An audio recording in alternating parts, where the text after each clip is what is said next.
ఈ ప్రపంచంలో అత్యంత శక్తివంతమైన బాంబు ఏది అంటే మీలో చాలా మంది ఆటం బాంబు అంటారు. కానీ కాదు. ఈ ఆటం బాంబుకి బాంబు లాంటి ఇంకో బాంబు ఉంది. అదే హైడ్రోజన్ బాంబు. నిజం చెప్తున్నాను, హైడ్రోజన్ బాంబు ముందు ఆటం బాంబు అసలు బాంబే కాదు. రెండో ప్రపంచ యుద్ధంలో అమెరికా జపాన్ పైన ఆటం బాంబు వేస్తే హీరోషిమా, నాగసాకి ఈ రెండు నగరాలు నాశనం అయ్యాయి. ప్రజలు సెకండ్స్లో ఆవిరైపోయారు. దాదాపు 10,000 డిగ్రీ సెంటిగ్రేడ్స్ల టెంపరేచర్ ఏర్పడింది. ఇది పవర్ఫుల్లే. కానీ అదే ప్లేస్లో హైడ్రోజన్ బాంబుని యూజ్ చేసి ఉంటే అసలు జపానే మిగిలేది కాదు, దేశం మొత్తం నాశనం అయ్యేది. ఆటం బాంబులో న్యూక్లియర్ ఫిజన్ అనే రియాక్షన్ జరుగుతుంది.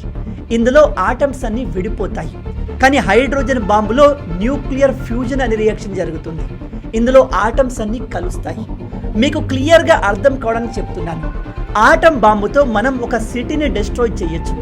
అదే హైడ్రోజన్ బాంబుతో ఒక రాష్ట్రాన్ని, ఒక దేశాన్ని లేపేయవచ్చు. ఉదాహరణకు చెప్తున్నాను, ఒకవేళ ఇక్కడ హైడ్రోజన్ బాంబు పేలితే ఇక్కడి నుంచి 900 కిలోమీటర్ల అవతల ఉన్న ఇంటి అద్దాలు పగులుతాయి. అంటే 900 కిలోమీటర్ల లోపల దీని ఎఫెక్ట్ ఎలా ఉంటుందో ఒకసారి ఇమాజిన్ చేయండి. దీంతో అసలు మనుషులు బతికే ఛాన్సే లేదు. ఈ హైడ్రోజన్ బాంబ్ ఎగ్జాక్ట్గా సూర్యుడిలాగా పనిచేస్తుంది. సూర్యుడిలో హీట్ని ప్రొడ్యూస్ చేయడానికి సేమ్ ఇదే న్యూక్లియర్ ఫ్యూజన్ జరుగుతుంది. ఒక సూర్యుడు పేలితే ఎలా ఉంటుందో హైడ్రోజన్ బాంబ్ రియాక్షన్ ఆ విధంగా ఉంటుంది.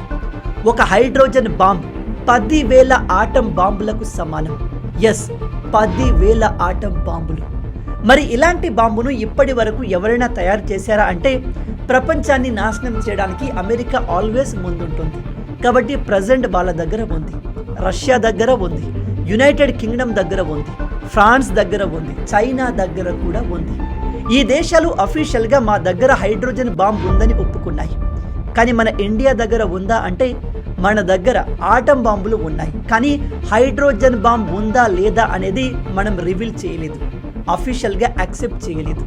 కానీ 1998లో ఒక టెస్ట్ని మనం చేశాము.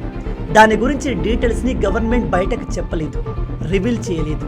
బట్ చాలా మంది ప్రకారం అది హైడ్రోజన్ బాంబ్ టెస్ట్. దానికి మన వాళ్ళు చాలా తెలివిగా థర్మో న్యూక్లియర్ బాంబ్ అని పేరుని పెట్టి టెస్ట్ చేశారు. మీరు నన్ను అడిగితే ఎస్, మన దగ్గర ఉంది. కానీ మనం దాన్ని అఫీషియల్గా రికగ్నైజ్ చేయము.